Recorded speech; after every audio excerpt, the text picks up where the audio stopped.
Bom, Eu acho que tava.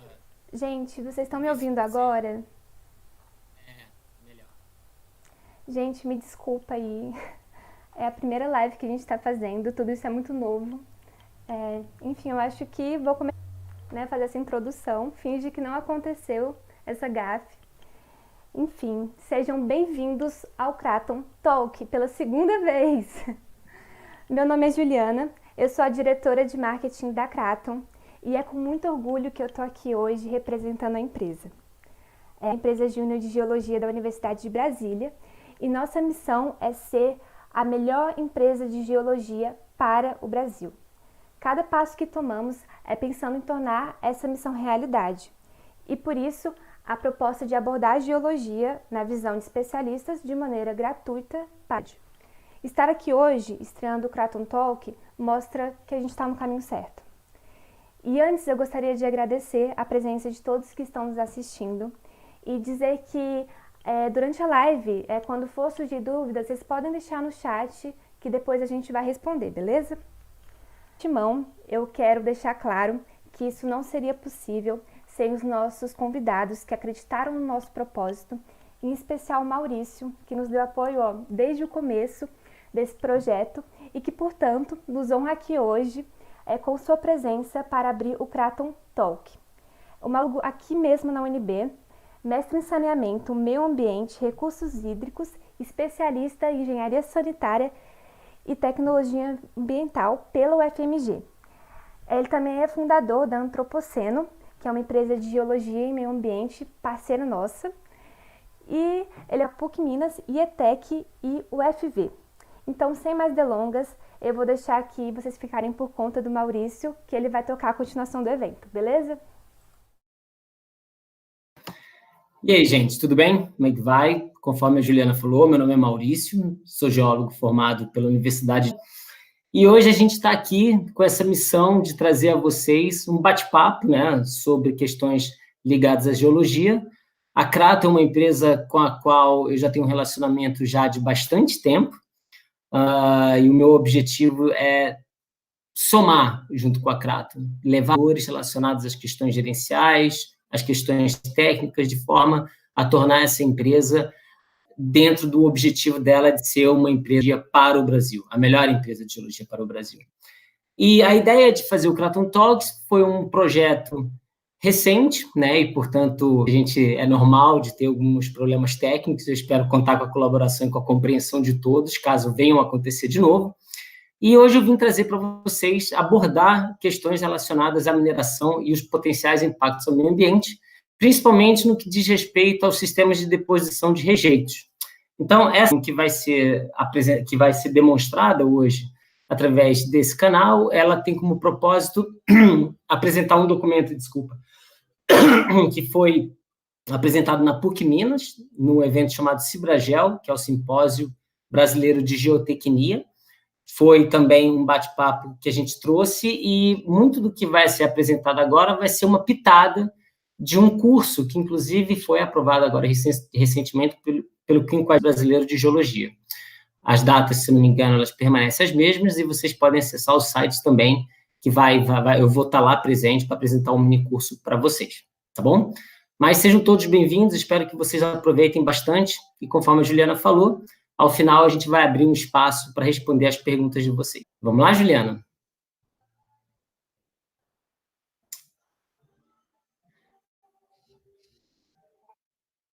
Tá, mas eu não estou vendo aqui. Eu não estou vendo os slides. Tá, tá quase. Tá quase chegando.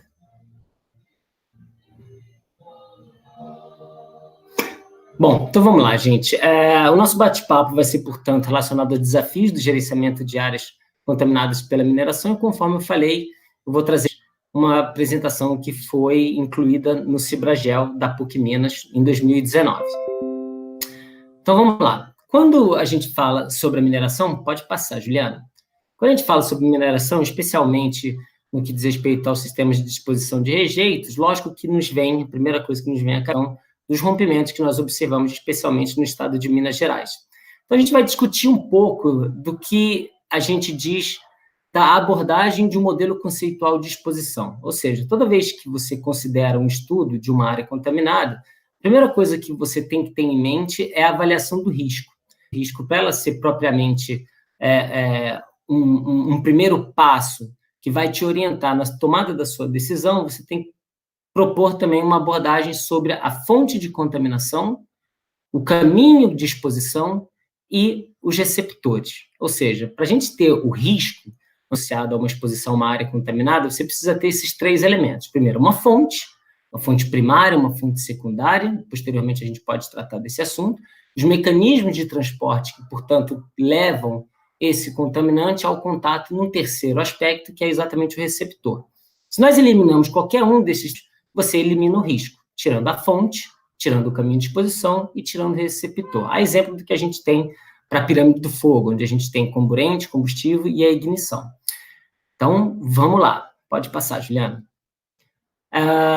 Num primeiro caso, que eu vou apresentar para vocês, diz respeito à indústria industrial Ingá, que foi um caso bastante emblemático no Rio de Janeiro, que trouxe dos primeiros casos de grandes contaminações, que nesse caso vieram a levar ao aporte de substâncias químicas à Baía de Senampetiba, em função de rejeitos para o beneficiamento de zinco. Então, diversos metais eram apresentados dentro desse mecanismo de disposição, e esse mecanismo de disposição ele apresentou algumas falhas, conforme vai ser relatado agora no próximo slide. É um caso antigo, né, de 1977, onde, a partir do momento em que houve vazamento, houve uma intimação do órgão ambiental, exatamente para projetar um tratamento das águas residuais de maneira adequada. Próximo. Posteriormente, em 84, houve a construção ou o reforço de um dique de contenção, que foi uma determinação do órgão ambiental, para que os efluentes tratados eles não alcançassem o mangue. Próximo. Em 91, foram detectadas fraturas, né, portanto, decorrentes do enfraquecimento da parede externa do dique, e aí houve uma operação também, nesse ano, de uma estação de tratamento para poder tratar de maneira adequada esses rejeitos. Em 98, houve a falência da Ingá Mercantil, e aí ela passa a ser denominada de massa falida, e nesse momento já tinham sido detectados vazamentos de mais de 260 mil metros cúbicos na Baía de Sepetiba. Próximo. Bom, depois disso, houve uma intervenção da Justiça Federal, em 2003, pode passar. Em 2004, a Serla, que na época era a Superintendência Estadual de Rios e Lagos do Rio de Janeiro, que hoje é o atual INEA, faz uma recuperação do dique, mas ainda sem novas rupturas. E a falta de capacidade de tratamento de novos vazamentos, em 2005, próximo. Em 2008, o terreno ele é arrematado pela Uzi Minas. E aí a gente tem, portanto, uma sequência, pode deixar aí, Juliana, uma sequência de eventos que fazem com que esse acidente ambiental de grandes proporções na época, portanto, levem a alguns questionamentos. Apesar do tratamento não ter sido efetivo, demonstrou, portanto, uma maior efetividade a partir do momento que a Uzi Minas ela toma conta dessa área. Fala da questão da contaminação ambiental relacionada aos empreendimentos minerários. Algumas dessas contaminações elas são bastante curiosas. Nesse slide que está sendo apresentado para vocês, fala sobre a mineralização de manganês na Serra do Navio, onde a empresa chamada Icome explorou esse material de 1997 e ela tinha diversos processos de preparação desse material de acordo com a necessidade da indústria. Uma dessas especificações técnicas de material era um material bem fino de manganês, que o Icome armazenava ao lado das suas instalações. Bom, mas vamos lá. Nesse caso específico, a gente tem a geologia aí mostrando o enriquecimento supergênico do manganês, de acordo com a sua estrutura da geologia. Pode passar? Não, desculpa. E é importante... Não, pode voltar, Juliana, perdão. E conforme a gente sabe, literatura, enfim, do que já se sabe sobre o enriquecimento supergênico, a gente tem a lixiviação de potássio, sódio e cálcio, E, nesse caso especificamente, o arsênio retido na estrutura cristalina de óxidos e hidróxido de ferro, alumínio e manganês. Nesse caso específico, o arsênio ele apresenta-se estável quando dentro dessas estruturas minerais. Próximo. E aí, são algumas fotos, né, das pilhas, digamos assim, de material da ICOME, a usina de beneficiamento e a proximidade com o rio. Isso no Amapá. Próximo. E o que aconteceu? Com o passar do tempo, a indústria internacional para a qual era mandado esse material, ela perdeu o interesse naquele produto específico. E a ICOME não tinha mais como produto posterior e ela resolveu criar pilhas e também depositar parte desse material em grandes células escavadas próximo a esse vilarejo onde vocês estão vendo. Então, eles recobriram esse material com lonas, de forma a evitar não só a emissão de particulados, mas também não houvesse o contato da chuva e, eventualmente, a disponibilização de algum material para as águas subterrâneas, o que, obviamente, foi impedido em função da própria deficiência na cobertura, bem como a proximidade com o material que o material tinha com o lençol freático. E nesse caso específico, se vocês lembram, eu estava comentando que ele fica estável quando preso ao retículo cristalino dos óxidos e hidróxidos de alumínio, ferro e manganês.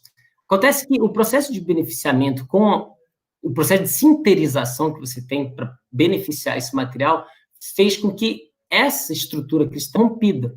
E a partir do momento que houve o rompimento dessa estrutura cristalina, a partir do momento que entra em contato com a água da chuva ou com a água do aquífero freático, esse material foi disponibilizado, sendo responsável pela contaminação das águas e, portanto, levando a afetar a saúde da comunidade ali próximo. Próximo.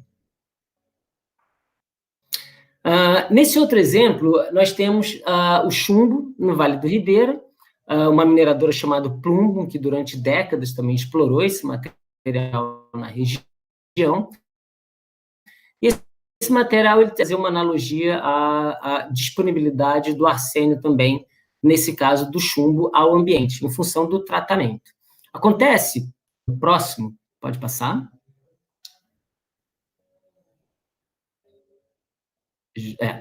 Acontece que não só em relação ao manganês, mas outros elementos, como ferro e até mesmo arsênio, em Minas Gerais, ele, perto de Nova Lima, ou como flúor, santa, relacionados a depósitos cársticos, carbonáticos, é natural que sejam encontrados valores eventualmente elevados, que estão associados, portanto, ao arcabouço geológico, a geoquímica da composição desse material. Entretanto, toda vez que há um processo de beneficiamento e, portanto, a transformação desse no caso do manganês, e nesse caso específico do chumbo, da plumbo, você acaba disponibilizando esse material para o ambiente, e é exatamente o que mostra esse mapa. Esse mapa, ele mostra algumas concentrações, teores, né, ou isovalores de concentrações de chumbo no Vale do Ribeira. Não sei se eu expliquei, mas o Vale do Ribeira ele fica na divisa de São Paulo com o Paraná, e os pontos em vermelhos que apresentam nesse mapa são exatamente as elevadas concentrações que estão associadas à atividade minerária. Ou seja, o chumbo ele acontece de forma natural, mas a partir do momento que há o beneficiamento desse material e a quebra eventual do cristal que forma, das ligações que formam os minerais, você tem a disponibilização desse material. E aí, próximo. E aí, parte da comunidade científica, principalmente no Paraná, da década de 60, mais ou menos, começam a tratar as contaminações ambientais relacionadas a valores de background, eventualmente maximizadas pela atividade da mineração. Então, nessas duas fotos, nós temos a coleta de espécimes vegetais, bem como do solo, para poder avaliar a concentração de chumbo no vale, o que deu origem, próximo, ao termo chamado geologia médica, que é exatamente a observação dos teores dessas concentrações, principalmente de metais, de forma que possam, ainda que naturalmente, afetar a saúde humana ou até mesmo ecossistemas próximos. Próximo. Bom, e aí, como eu estava falando, e é o foco dessa nossa discussão hoje, desse nosso bate-papo hoje, a atividade minerária, portanto, ela apresenta diversas estruturas associadas, e que modificam a paisagem ou não, e que não só disponibilizar eventuais materiais que estão estabilizados dentro do retículo cristalino, da composição mineralógica, mas que também podem ocasionar potenciais impactos ambientais decorrentes de insumos, que estão associados ao processo de beneficiamento. Então, nesse slide, nós vemos a parte da disposição de beneficiamento, e o que é importante nessa imagem é verificar, portanto, todas as diferentes características de uso e ocupação que podem acontecer no seu entorno. Então, a gente tem uma parte de lavoura, tem o que parece ser um ambiente costeiro, próximo a essa indústria, lagos, e todo, portanto, associado a essa potencial fonte de contaminação que pode causar efeitos adversos à saúde também aos ecossistemas próximos. Próximo. Esse é um outro exemplo, demonstrando a questão de como complexo é estudar o modelo conceitual associado a uma fonte de contaminação. Então, nós temos a fonte de contaminação, que são essas bacias, levando do lado... Desculpa, gente. Do lado esquerdo do slide, e os mecanismos de transporte, que é exatamente de que forma que esses materiais, a partir do momento que eles se despreendem da minha fonte, elas podem se complexar dentro do ambiente, podendo, portanto, vir a afetar a saúde dos espécimes próximos do ecossistema, bem como da saúde humana. E aí a gente tem uma ilustração de um rapaz aí pescando um peixe, onde a gente pode observar ou supor processos bioacumulativos. Próximo. Esse é um outro exemplo de como é importante o modelo conceitual da área, um modelo de conceitual de exposição, e aí, nesse caso, a gente está abordando especificamente uma bacia hidrográfica, onde você tem diversas fontes de contaminação que podem alterar de maneira significativa a qualidade ambiental dessa área de estudo que está sendo avaliada. Então, portanto, quando nós queremos avaliar os impactos relacionados a potenciais fontes que estão vinculadas ao meu processo produtivo, é importante também observar tudo aquilo que está em volta, que, associado com as características do meu meio subterrâneo, podem fazer com que mecanismos de transporte distintos associados a cada uma dessa fonte cause seus respectivos impactos, e que possa, portanto, ocasionar a sobreposição de impactos. Próximo. Bom, e como a gente está falando especificamente de sistemas de disposição de rejeitos, existe até um link nesse slide que depois vocês podem consultar. Foi feito um levantamento das principais causas, das principais falhas de barragens que ocasionam a liberação de rejeitos com alterações significativas ambientais, eventualmente afetando a própria saúde humana ou a vida humana, e dá para perceber, caso vocês estejam vendo bem, que existe uma certa predominância de acidentes relacionados, como a gente tido especificamente aqui em Minas Gerais, às barragens que a gente chama de barragens de montante. Próximo. E aí, quando a gente verifica os projetos associados a essas barragens de jusantes, barragens de montante e as de eixo centrado, a gente observar que existem boas práticas e as más práticas que podem levar a ter a incidência de acidentes causando menores ou grandes danos, ou maiores danos, a partir desse seu rompimento. Mas é importante deixar claro, entretanto, que são projetos viáveis, tanto de montante, quanto de jusante, quanto de eixo centrado. Existem normas técnicas, existem tecnologias associadas e metodologias que permitem que essas estruturas elas sejam, sim, seguras. O que é importante a gente observar, e eu imagino que esteja no próximo slide, é o seguinte, vamos lá. Não adianta demonizar as estruturas de barragens. O que é importante é ter bons profissionais, boas técnicas e normas que garantem essa segurança. E eu vou tentar dar um exemplo para vocês agora no próximo slide. Vamos lá. Bom, imaginem que vocês fazem uma viagem pelo Brasil ou no exterior, o que quer que seja. e vocês têm todo o plano traçado. Vou passar por uma cidade, vou passar pela outra, vou dormir aqui, vou visitar esses pontos turísticos, e você precisa de um veículo. Você vai fazer, portanto, uma viagem na estrada, uma road trip, como algumas pessoas costumam dizer, precisa saber de que forma que você vai fazer essa viagem. Uma das possibilidades, uma das possibilidades é você ter um equipamento desse para te ajudar na viagem. Então, você tem um trailer, né, que vai te dar toda a segurança, você está vendo novinho, você está vendo que esse trailer é um carro para você dar uma volta, toda a estrutura. Obviamente que esse é um equipamento muito caro. Então, é um investimento que você faz que vai te dar uma maior segurança e que vai te dar uma garantia de que você vai chegar até o final da sua viagem. Por outro lado, próximo. Você pode, não sei a idade de vocês que estão participando dessa transmissão, mas você pode comprar uma variante usada, obviamente, porque não se fabricam mais variantes no Brasil, e você gasta um dinheirinho para recondicionar ela e ela vai, eventualmente, te levar até o final. Claro que isso você vai ter que investir uma grana, você vai ter que trocar os pneus, porque os pneus não vão aguentar a viagem toda, possivelmente vai também ter um investimento na sua manutenção, na mecânica do veículo, para que você garanta o quê? A sua segurança, para que você garanta que, além de chegar até a viagem, você chegue são e salvo. Portanto, o que a gente tem é o seguinte, próximo. No primeiro caso, você vai ter uma viagem ensolarada, feliz, tranquila, você gastou muito dinheiro para comprar esse veículo, para garantir que você ia chegar na sua viagem, você chega de maneira confortável. Por outro lado, se você comprar o próximo, você vai ter aí dias meio nublados. Então, quando a gente fala de barragens, a gente está falando da mesma coisa. Se você gasta muito dinheiro para construir uma barragem centrada ou uma barragem que evolui para jusante, você vai ter muito dinheiro.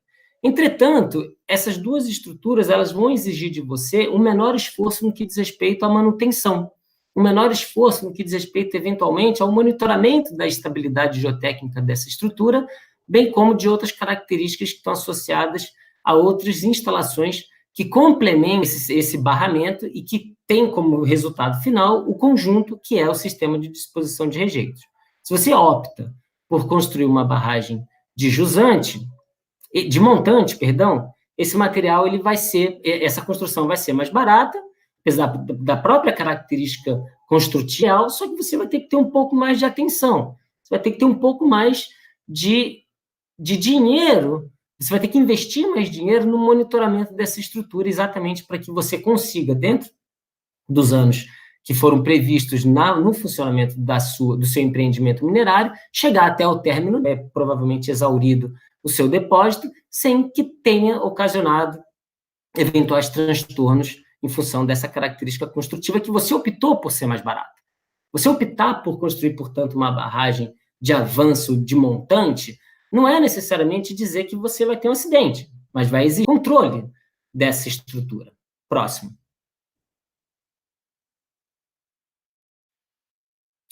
E aí, esse é um caso que existe uma certa analogia com o sistema de disposição de rejeitos, vale muito a pena vocês depois darem uma pesquisada sobre o Discovery Canal, que foi, na sua concepção, seria o primeiro grande projeto de uma vila sustentável. A ideia era que você ligasse de montante de um canal com jusante de outro, que houvesse um aproveitamento hidroelétrico gerando energia.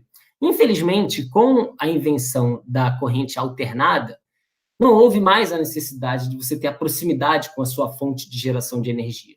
E o canal que foi escavado para unir as porções de montante a jusante, ele foi abandonado. Era um canal que tinha aproximadamente 950 metros de comprimento, 80 de largura e algumas dezenas de metros de profundidade, que a partir do seu abandono, ele foi utilizado como um aterro para o depósito de produtos químicos carcinogênicos e tóxicos que vieram a comprometer a saúde humana desse pessoal que morava, que está, inclusive, aí dentro desse slide. Próximo. E aí, fiz um levantamento bastante curioso aqui do que diz respeito à idade, digamos assim, à origem da grande maioria dos sistemas de disposição de rejeitos em Minas Gerais. E a gente observa essa distribuição. Boa parte desse deixa eu só pegar uma cola aqui, porque para mim o número está um pouco pequeno. Só um minuto. Se puder aumentar, vai ser ótimo. Obrigado.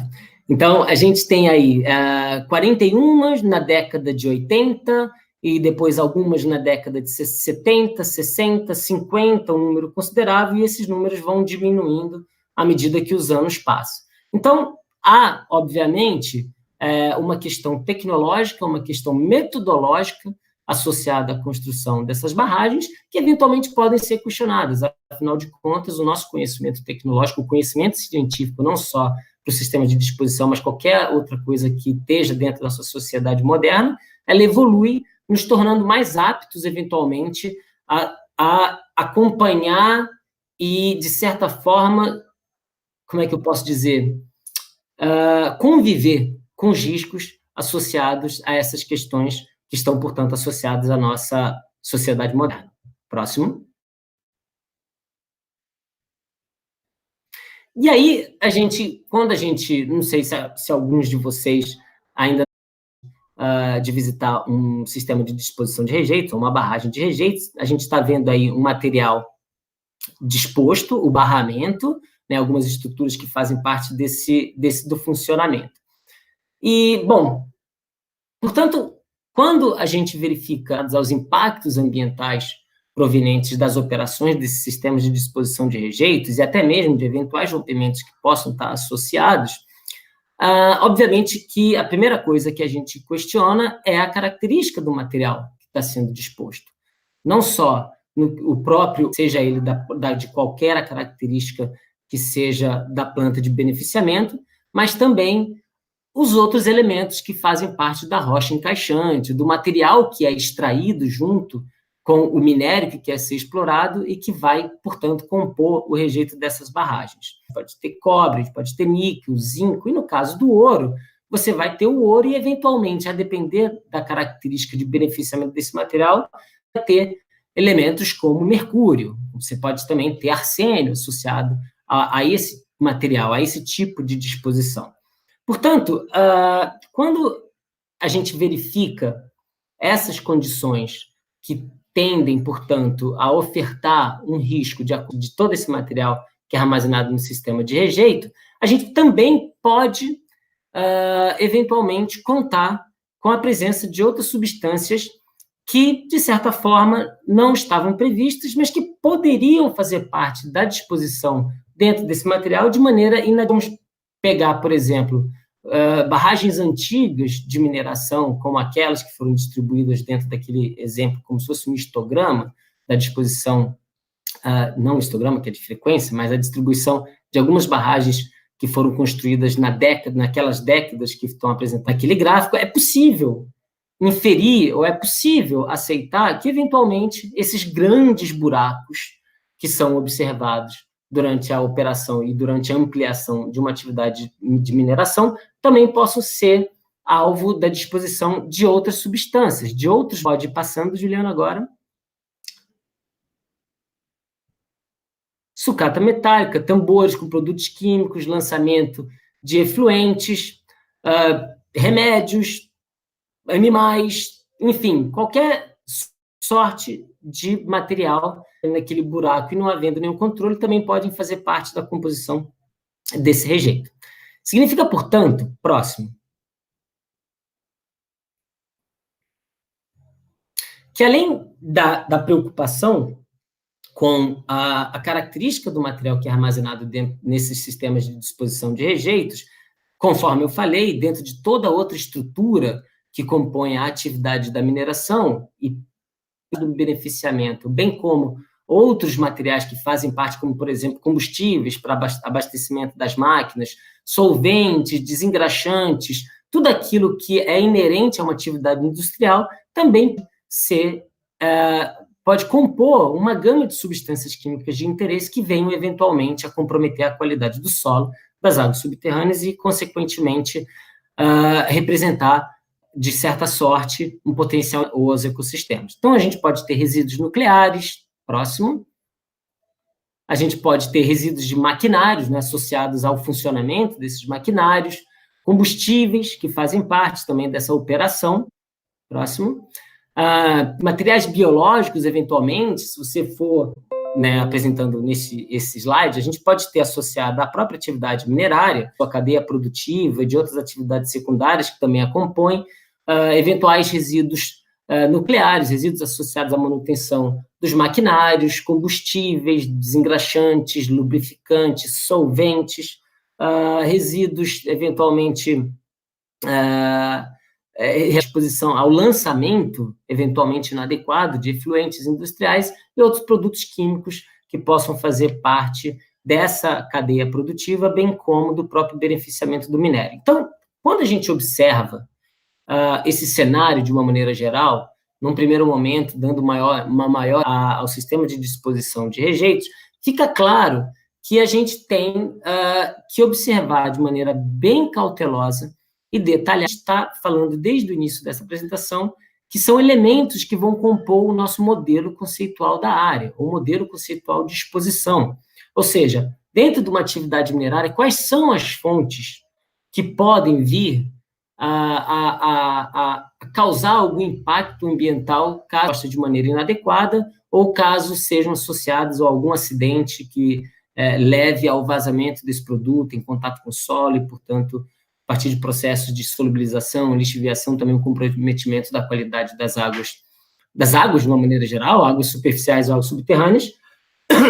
E quais são os mecanismos que vão transportar esses contaminantes de forma a vir a ocasionar um potencial risco de comprometimento dos ecossistemas, bem como da saúde humana. Então, toda essa caracterização do uso e ocupação, a caracterização do meu meio subterrâneo, a caracterização do processo da cadeia produtiva histórico, porque você pode visitar uma mineradora hoje e observar que, eventualmente, ela se apropria de determinadas substâncias, de determinados insumos para uma atividade que compete a essa cadeia produtiva, mas há 10, 20 anos atrás, você pode ter tido a operação de algum outro produto que tenha acarretado na liberação de outras substâncias que apresentem também um certo de toxicidade, um grau de toxicidade e carcinogenicidade.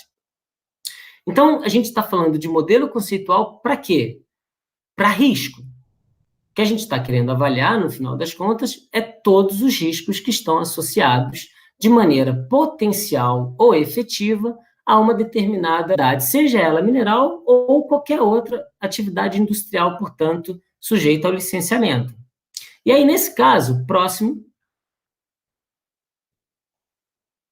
E aí, nesse caso, ficam algumas perguntas, né, que estão relacionadas exatamente ao risco, à gestão, né, porque hoje, quando a gente observa o risco, muito do que a gente observa, principalmente nas questões que são inconclusivas ou que envolvem debates e discussões na esfera jurídica, estão associadas a uma percepção de um perito, por exemplo. O perito, ele vai lá exatamente para dar a sua palavra final, para dar a sua percepção, para dar a sua avaliação, emitir um laudo no que diz respeito aos riscos ambientais que estão associados a essas atividades que a gente mostrou agora há pouco para vocês. Então, é importante que sejam adotados os procedimentos, todas as metodologias adequadas durante o processo de uma cadeia produtiva, para que você evite esses riscos. E, mesmo assim, você não vai conseguir evitar todos. Você vai ter riscos de graus diferentes, riscos baixos, riscos muito altos, e para cada risco desse que você do seu processo, você vai ter que ter uma medida emergencial para o atendimento, você vai ter que ter um plano de contingência, eventualmente, para atuar em que esse risco seja mitigado ou até mesmo eliminado em alguns casos. Bom, eu imagino que com isso a gente tenha até bate-papo, deixa eu só ver.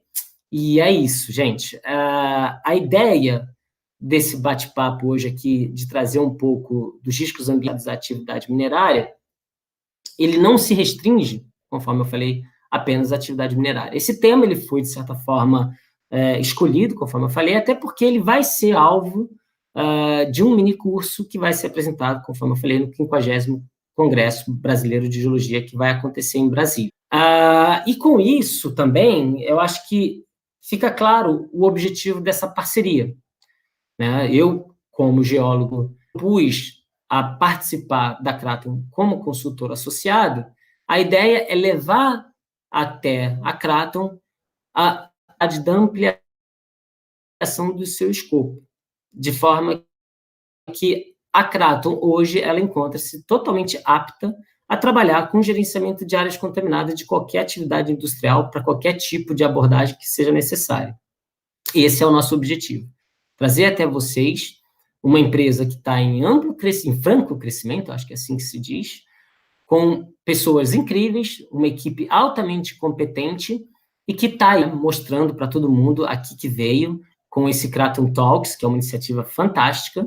A gente vai ter outros eventos que vão acontecer nas semanas seguintes, e eu espero poder também contar com a participação de todos vocês. Valeu! E a gente tem aí um tempinho para responder a algumas perguntas que já chegaram aqui. O pessoal é bem esperto e, caraca, chegou muita pergunta. Mas vamos lá. E aí, quem não perguntou ainda, pode perguntar, tá bom, gente? A primeira pergunta diz: a partir de que ponto a proteção ambiental é deixada de lado em prol do lucro? Proteção ambiental. Eu acho que essa seria uma atitude bastante irresponsável, né? Nós temos hoje uma legislação bastante completa, uma legislação ambiental bastante completa, talvez, pontualmente, alguma deficiência no que diz respeito ao aspecto fiscalizador das atividades minerárias vinculadas ao processo do licenciamento ambiental. A depender da característica desse licenciamento, estadual ou federal, eventualmente também algumas questões que podem vir a deixar brechas dentro desse procedimento. Brechas essas, eventualmente, que podem ser utilizadas pelo empreendedor em prol do lucro, conforme foi essa pergunta. Então, eu diria que o risco associado a essa irresponsabilidade é bastante alto. Obviamente que existe toda uma questão jurídica que origina um debate bastante profundo sobre isso, como boa parte de vocês já deve ter presenciado em alguma. E talvez seja mais uma questão de trazer processos dentro de um racional em que você consiga, a partir do momento que você quer construir ou que você quer ter um empreendimento industrial, você saber trazer a viabilidade desse processo. Então, conforme eu falei, se você quer, por exemplo, abrir uma mina e você não vai construir uma barragem centrada ou uma barragem de jusante, apesar de que agora a gente tem a proibição da construção de barragens de montante, mas vamos supor que pudesse ainda assim. Se você não tivesse o dinheiro, mas optasse por esse tipo de sistema, por esse tipo de estrutura, você poderia, não dispondo do montante financeiro suficiente para construir uma que te trouxesse uma segurança melhor, optar por esse tipo de estrutura. É um tipo de estrutura que traz uma maior insegurança, que, portanto, um maior risco, e que vai exigir de você a observância de métodos de monitoramento, de métodos de gerenciamento de risco, para que você consiga, conforme nós falamos, de posse de riscos controlados, ou até mesmo minimizados. Então, a pergunta ficou um pouco difícil, porque qualquer um pode, eventualmente, dar de má fé em prol do lucro. Você pode, eventualmente, ter uma estação de tratamento de efluentes industriais que você não queira, eventualmente, gastar dentro de uma estrutura que vai tratar todas aquelas substâncias que estão dentro do seu processo, ou garantir esse de tratamento. E você lança, obviamente que você está correndo ao risco de ser pego, e muito mais do que isso, que eu acho que é mais do que pagar multa ou ser preso, em risco a vida das pessoas que se utilizam daquele mesmo recurso onde está sendo feito o lançamento. Espero ter respondido. Temante, mas não recebe a atenção que deveria dentro da geologia, com certeza, eu vou explicar um pouco sobre isso. diante dos desastres provocados. Só um minuto, e após... e após o desastre, você acredita que as empresas estão dando... Não, com certeza. Bom, aqui está dizendo que a partir dos desastres, especialmente aqui em Minas Gerais, de que forma que as empresas elas estão se comportando. Elas estejam... não vou dizer, porque eu acho que seria muita irresponsabilidade minha dizer isso, que elas estejam atuando com uma responsabilidade. Esse não é o caso. Existe uma série de aspectos que podem ser considerados, e eu pretendo não entrar muito nessa discussão, que isso traz um fórum interdisciplinar, né, de várias discussões, de uma abordagem de aspectos até um pouco complicados de expor aqui. Mas, de certa forma, o que a gente observa é que houve uma intensificação da fiscalização, houve a remodelagem da legislação, bem como dos procedimentos que fazem parte dessa operação, e eu imagino que, de certa forma, a gente tem evoluído para uma condição mais segura. Mas, conforme eu falei, isso depende muito, e aí entrando especialmente, ou especificamente falando no tema do gerenciamento de áreas contaminadas, ele é um tema, digamos, recente, se a gente for comparar com a abordagem desse assunto em outros países ou em outros continentes, como na Europa e principalmente no hemisfério norte, Estados Unidos, com a EPA, que também apresenta seus problemas, apesar da modernidade, de todo o avanço tecnológico da legislação, também problemas. Mas, no Brasil, a gente teve aí como precursor de toda a atuação dentro desse tema a CETESB, que desenvolveu tudo fantástico no final da década de 90, fruto de uma parceria desenvolvida com uma empresa alemã chamada GTZ, e as primeiras normas, os primeiros procedimentos e diretrizes foram provenientes desse acordo, que muitos desses documentos foram base e que servem até hoje como diretrizes, seja no âmbito federal ou das normas que fazem parte do conjunto das NBRs e também de legislações estaduais. E, portanto, o gerenciamento de áreas contaminadas ele está um pouco, como é que eu posso dizer, à mercê da importância do tema, né? Talvez hoje, na minha opinião, os temas que são muito mais observados dentro de uma atividade minerária, principalmente para o cumprimento de condicionantes dentro de processos de licenciamento, possa vir a ser resíduos, efluentes,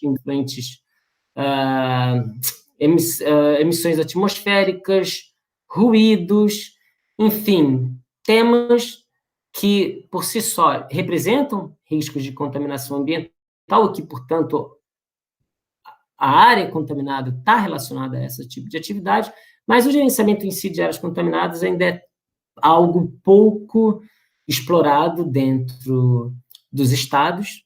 Basicamente, nós temos uma legislação bastante robusta no que diz respeito a Minas Gerais, São Paulo, o Rio de Janeiro também tem alguma coisa, né? Lógico que aí a gente pode avaliar outras condições relacionadas à operação desses órgãos ambientais, como investimentos, equipe técnica. O gerenciamento de áreas contaminadas ainda é algo que é muito pouco trabalhado dentro do nosso país. São Paulo, de longe, é a grande meca, digamos assim, de atuação nesse tema, né? Nós temos as mais importantes empresas de consultoria ambiental que atuam no gerenciamento de áreas contaminadas estão em São Paulo. Os melhores laboratórios provavelmente também estão em São Paulo. E toda a outra rede de empresas que fazem parte desse mercado. Mas é uma área bem bacana de ser explorada e que vale realmente um maior desenvolvimento. Deixa eu ver aqui. Quais os órgãos responsáveis por fazer a fiscalização dessas áreas contaminadas nas mineradoras? Bom, eu falei, São Paulo, certamente Minas Gerais e também São Paulo, Minas e Rio de Janeiro. Esses estados, eles elaboraram como um dos seus instrumentos inventário de áreas contaminadas. Então, se vocês forem procurar no site da FEAM, ou da FEEMA, ou da CETESB, dispõem de um instrumento que é o inventário de áreas contaminadas, né, que pode vir, basicamente, dentro do aspecto de um banco de declarações ambientais, ou qualquer outro instrumento que faça com que o empreendimento, a partir do momento que ele detecta uma área suspeita de contaminação dentro do seu empreendimento, ele é obrigado a reportar ao órgão ambiental essa área contaminada e, dessa forma, o órgão ambiental retorna ao empreendimento sugerindo, não, propondo que sejam feitas atividades voltadas ao diagnóstico e, caso haja concentrações que superem valores orientadores de lista, algum procedimento de intervenção. Obviamente, esse é um assunto para um outro debate, né, no que diz respeito à classificação da área contaminada e a respectiva etapa que venha contemplar as atividades para responder a essa suspeita de contaminação, a essa necessidade de complementação do entendimento do modelo, eventualmente. Mas eu acho que fica claro que a peça-chave, ou o pontapé inicial para um gerenciamento da área contaminada de maneira assertiva e de forma que você consiga atuar de maneira mais eficiente, evitando, assim, risco e eventual comprometimento da saúde humana e dos ecossistemas, é você entender de que forma essa contaminação ela está ali presente, de onde ela veio, como que ela se movimenta no ambiente e quais são os receptores que estão associados e, portanto, a esse risco. Né? E, nesse caso, conforme eu estou falando, você pode avaliar diversos riscos, você pode avaliar riscos que, eventualmente, estejam presentes dentro da cidade e aqueles que são potenciais. Então, por exemplo, você pode ter um ambiente que tenha a participação de alguma substância. Peraí, gente. Está tendo problema aí, Juliana?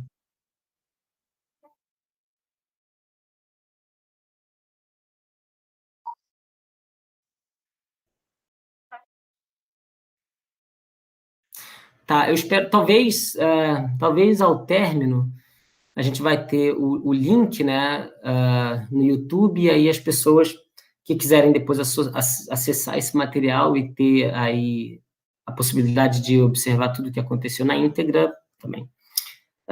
Então, enfim, conforme eu estava falando, essa questão da classificação das etapas do gerenciamento de áreas contaminadas tende a ocorrer bem dentro de condições adequadas de pressão e temperatura, se você consegue definir o modelo conceitual da área.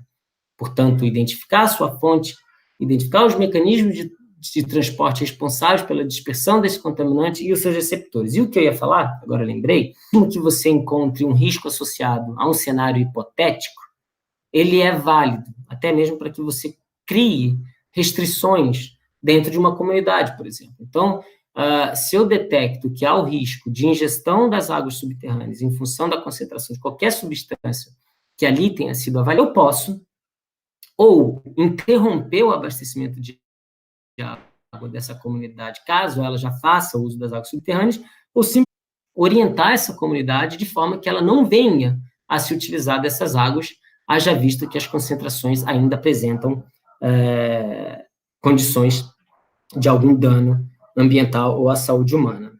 Deixa eu ver aqui a próxima. E aí, quando a gente fala de modelo conceitual da área, de técnicas de investigação ou investigação geoambiental, para buscar entender de que forma que se dá esse arcabouço e descrever esse cenário atrelado ao risco presente da área, a gente tem as tecnologias de remediação voltadas à reabilitação da área contaminada. E as tecnologias são as mais diversas possíveis, que podem ser atribuídas às condições do meio subterrâneo, às características da substância, às características do contaminante que está ali no ambiente, bem como relacionadas às características de uso e ocupação. Então, eu posso ter dentro de um cenário a possibilidade de tecnologia de remediação, onde não seja necessário um dispêndio de uma grande monta num primeiro momento, em função da ausência de riscos que estejam associados. Posso, eventualmente, investir em tecnologias de cunho mais passivo, né, onde eu possa, eventualmente, como é o caso da atenuação natural monitorada, simplesmente acompanhar de que forma esses contaminantes eles se degradam com o tempo, mas, principalmente, também monitorar as condições que o ambiente possui de degradar esse contaminante. E isso é importante, porque eu posso ter, eventualmente, concentrações de determinada monta em que há uma degradação inicial, mas o próprio efeito tóxico que esse contaminante ocasiona a minha micro, por exemplo, compromete a continuidade dessa atividade. E a partir do momento que eu tenho que essa microbiota ela se extingue, eu deixo de atuar no meu contaminante e aí, assim, ele pode percorrer o caminho livremente. Eu posso ter medidas institucionais, como, por exemplo, remover que eventualmente estejam já expostas ao risco. Então, essa é uma medida emergencial que deve ser apresentada, assim como qualquer gama de tecnologia, ao órgão ambiental e compartilhada e aceita pelo órgão ambiental. E eu posso ter também ações de engenharia, por exemplo, caso eu tenha alguma pluma de contaminação, a contaminação já com risco iminente de atingir a comunidade. Então, eu posso criar anteparos físicos, temas que vão impedir o avanço da contaminação. Obviamente, posterior a esse tipo de tratamento, você tem que tratar o seu contaminante. Então, simplesmente barrar ele, ou solidificar, ou encapsular, ou diminuir a mobilidade do contaminante de forma que ele não atinja o seu receptor, é só suficiente. O órgão ambiental ainda assim vai exigir de você que você recupere aquela área, alcançando metas de remediação que são estipuladas com modelos hidrogeológicos associados à avaliação de risco à saúde humana ou riscos ecotoxicológicos também. Bom, a legislação, né, conforme eu falei, a legislação basicamente, se a gente for pegar o CONAMA 420, que determina aí o modelo de gerenciamento de áreas contaminadas, algumas diretrizes e conceitos que você faz dentro de um empreendimento, e a pergunta aqui da Verônica, ela fala de mineração, mas eu vou falar de qualquer atividade industrial, é você, no momento que você verifica uma evidência, um indício de que aquele potencial, a potencialidade que o empreendimento tem, de acordo com a sua vocação, ou seja, se ele está mexendo com produto químico, se ele armazena, se ele manuseia de alguma forma, ele é um potencial contaminador. E a partir do momento que você verifica indícios ou evidências de que essa contaminação possa estar ocorrendo ao ambiente, você classifica essa área como área suspeita de contaminação. O primeiro passo, mais uma vez, é fazer o modelo conceitual da área. Investigar de maneira não intrusiva, portanto, no primeiro momento, qual é o histórico de atividade desse empreendimento. Quais são os insumos que são manuseados ou que foram manuseados. Quais são as características de uso e ocupação da... Tentar fechar esse quebra-cabeça para que você, a partir desse momento em que há suspeita, você conduza uma investigação confirmatória. E a investigação confirmatória, aí sim a gente tem uma etapa intrusiva, onde, conforme o próprio nome diz, é investigar o que muitas pessoas chamam de hotspots. Hotspots é um termo que tem basicamente em toda a ciência, que é o ponto quente, que está relacionado, portanto, àquele indício, àquela evidência da área contaminada. Bom, e aí você desencadeia uma série de atividades, atividades complementares, eventualmente modelos hidrogeológicos, avaliações de risco e até mesmo, caso haja necessidade, a implementação de alguma ação de intervenção. Então, em Minas Gerais, nós temos, se eu não me engano, o COPAN, a decisão normativa conjunta COPAN número 2, né, que é a COPAN e o Conselho Estadual de Recursos Hídricos, que trata exatamente do modelo de gerenciamento que o Estado define para essas áreas suspeitas e todas as outras etapas que vêm posteriormente. Em São Paulo, a gente tem a decisão de diretoria número 38, se não me engano, de 2017, e também outras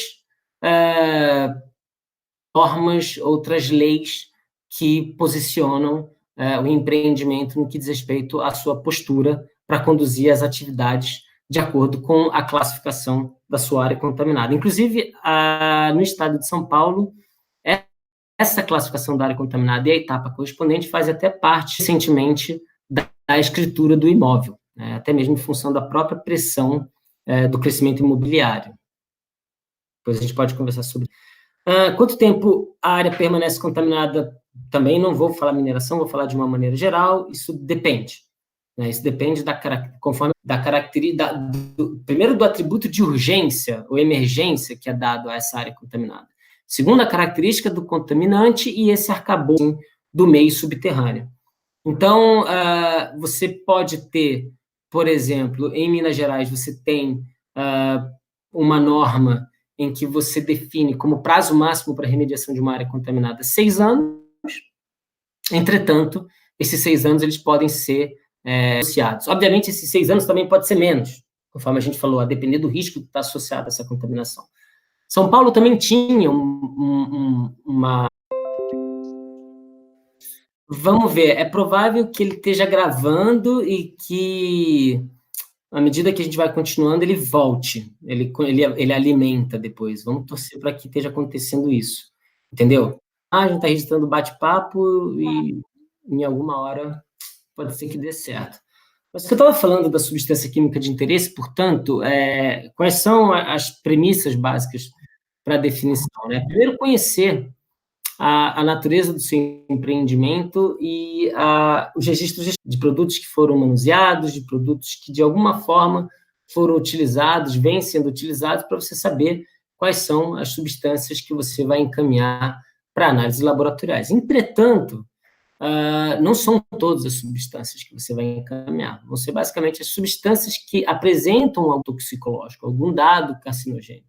Se você for analisar uma substância para a qual não existem esses dados, portanto, não existem dados quanto ao dano ambiental ou dano à saúde humana que essa substância possa causar, não faz o menor sentido você levar essa substância para ser analisada.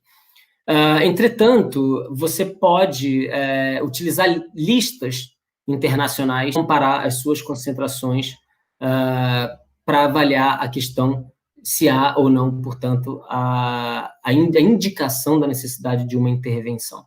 Então, nós temos as listas que são produzidas pelo CONAMA, pelos estados, que definem os valores máximos aceitados, os valores máximos permitidos, para os quais você pode ter alguma ação indicada, mas, eventualmente, você pode estar analisando uma substância que não é contemplada por essa lista. E aí você pode recorrer a listas internacionais que sejam compatíveis com o cenário que está sendo abordado. E aí, o grande problema de determinar a substância química de interesse é, eventualmente, você indicar a necessidade de análise de uma substância que não diz respeito à sua operação e que, eventualmente, possa retornar uma concentração que indique um alerta, digamos assim, minimamente um alerta. Pode ser uma substância que faz parte do background da sua área, ou mesmo uma substância que vem de alguma fonte externa do seu empreendimento e que você pegou dentro da sua análise, mas que não diz respeito ao seu empreendimento. Bom, obviamente, você vai ter que se explicar ao órgão ambiental. Se você depois descobrir que essa substância não faz parte da sua cadeia produtiva, que faz parte da sua operação, da sua indústria, você vai ter que explicar de onde vem isso. Ou se é, conforme eu falei, um elemento que faz parte do background de transporte, portanto, tenham trazido uma justaposição de parâmetros de contaminantes. Deixa eu ver aqui, 12, 13. 12... Onde tá? Tá. Tá falando aqui de censuramento remoto para os gerenciados? Eu vou dizer, o censuramento remoto ele é muito bacana quando você está trabalhando, obviamente, com grandes áreas, né? Com instalações industriais. A gente pode estar trabalhando com o histórico, por exemplo, da evolução de um lixão, ou do histórico de disposição de algum resíduo na sua indústria que é enterrado em alguma área. Portanto, alguma movimentação que esteja associada a uma fonte de contaminação altere, de certa forma, a sua paisagem, né? No que diz respeito às instalações de uma empresa, você pode também traçar construções, né? Então, determinados prédios, mudanças de operações, eu posso ter, de repente, uma área de abastecimento num canto, geralmente essa área de abastecimento ela migrou para uma outra área, e, de repente, se você não tem um controle desse registro histórico da alteração da estrutura da sua operação que eventualmente tenha causado uma alteração da paisagem, você pode ter concentrações anômalas de determinadas substâncias, cujas as atuais instalações, por si só, não sejam suficientes para entender aquela contaminação. Então, vamos supor que eu esteja numa área em que não tenha armazenamento de combustível e de que, de alguma forma, eu tenha detectado a presença de substâncias de hidrocarbonetos derivados de petróleo. E aí eu faço uma vistoria na minha área, não encontro nada que explique esse tipo de contaminação. Se eu for recorrer, eventualmente, ao registro das minhas imagens, ou se o empreendimento tiver o as-built, a planta da evolução das construções, pode ser que você identifique uma instalação que vá aquela instalação como causa ou como fonte daquela contaminação. Deixa eu ver aqui. Depois está funcionando, né? Vamos só mais uma, então, né? Vamos só mais uma. Essa última aqui. Existe alguma forma de revitalização completa das áreas? Existe um número mágico, percentual de recuperação? Por exemplo, uma vez que a área foi contaminada, se 50% for recuperado, já está bom. Então, bom, primeiro que retornar uma área contaminada nas condições do seu estágio natural anterior à presença daquela substância é praticamente impossível. A gente não vai conseguir chegar a isso. O que a gente vai chegar é o que a gente chama de uma concentração máxima aceitável. E o que é essa concentração máxima aceitável? É um limite a partir do qual aquela substância química de interesse que você definiu, ela oferece um risco, seja à saúde humana ou ao ecossistema, de acordo com mecanismos específicos de transporte. Então, eu posso ter acúmulo ou inalação de vapores orgânicos em ambiente fechado, inalação de vapores em ambiente aberto, eu posso ter ingestão de água, eu posso ter esses mesmos vapores provenientes da água contaminada, esses mesmos vapores provenientes do sol.